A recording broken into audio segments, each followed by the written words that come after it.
Put your faith in the light. Hello guys, welcome to another one of my videos. This is Lightblade, and well guys, in this one I wanted to make a short one about changes that Blizzard has done to Retribution Paladins in the 11.1 PTR, as well as changes to some of the trinkets that I predicted are going to be best in slot for us. So with that being said, let's get into the video. Okay guys, let's start up with Retribution Paladin changes. So Blizzard has given us a nerf, but don't worry too much about it because they also gave us a buff to offset it. So the nerf in question is for the Templar hero talent, and the ability hit is Empyrean Hammers. Its damage is going to be reduced by 30%.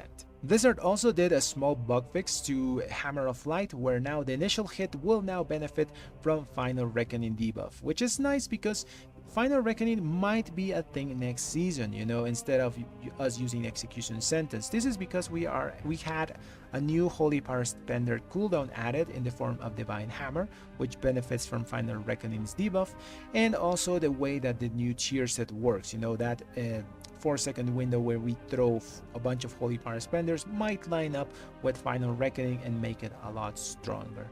But now let's go back to that 30% nerf of Empyrean Hammers. So Blizzard is worried that Empyrean Hammers is just too high on our overall, and I must agree, you know, Empyrean Hammers currently is around 20 to 25% of your overall damage. If we compare that with things from the Herald of the Sun talent tree, you know, Downlights and Sun's Avatar, those things combined are barely like 12% of your damage overall. So yeah, Empyrean Hammers is just a bit high, you know, and that 30% nerf is around a 6 to 5% damage loss overall for us. And there is where the compensation buffs come in, you know. Blizzard is going to buff all ability damage by 5%, which includes our auto attacks because they are considered ability damage because of Crusading Strikes.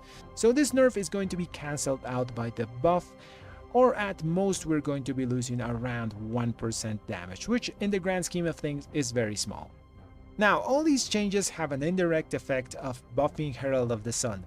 The 5% buff to all abilities will affect things like Dawnlights, Sun's Avatar, and the spenders that Herald of the Sun already buffs multiplicatively. So does this mean that Herald of the Sun will overtake Templar? I think not yet. While the gap has been closed a bit more, currently in live Templar beats Herald by around 12% in Mythic Plus settings. On top of that, Herald is a bit more clunky to use and can be unreliable at times. For example, if your downlight goes on something that dies too fast and loses you potential damage. I think Templar will still hold its strength because of its almost instant damage and reliability, unless Herald gets more buffs or changes, or they even rework the hero talent a bit. Now let's go to the next part, trinket changes. Okay, so Blizzard did some buffs to trinkets that are important for us next season.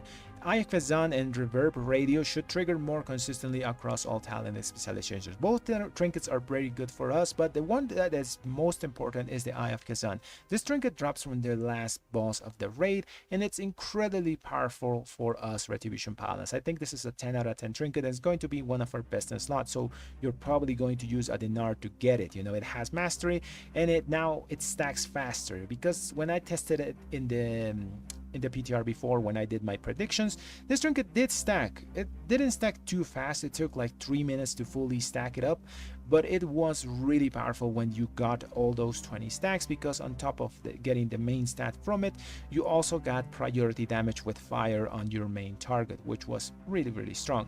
Now it's just going to stack faster and it's going to be more consistent, so it's even better now after these buffs. The same can be said for the Reverb Radio. While this trinket is not our best in slot, it's just a really good option to get, you know. It has main stat on it, and whenever you trigger the effect, you get haste up to 5 times. Whenever you reach the max amount of stacks, you buff those stacks by 100%, and it lasts for 15 seconds, and then you start the process again. So this is just going to be a bit faster in the stacking part, you know, so you're going to reach that 5 stack 100% amp phase a lot more times, you know. So yeah, like I said, this trinket is still going to be really good for us if you can get it. I think it's still going to be like an 8 out of 10 trinket, really strong, but it's not our best.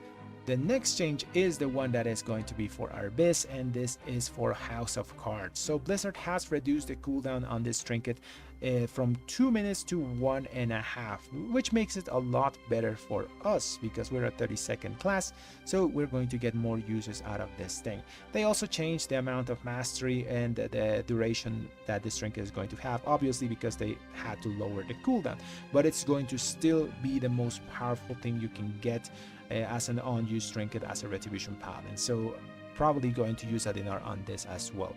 The sad thing about the raid is that there's 3 things that we want Dinars for, you know, so we're going to have to decide. You want a Dinar for your House of Cards, you want a Dinar for your Eye of Kazan, and you want a Dinar for one of the best in slot 2-hand weapons that the raid brings.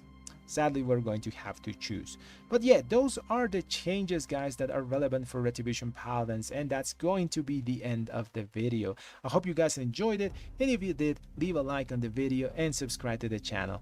Thanks for watching, everyone.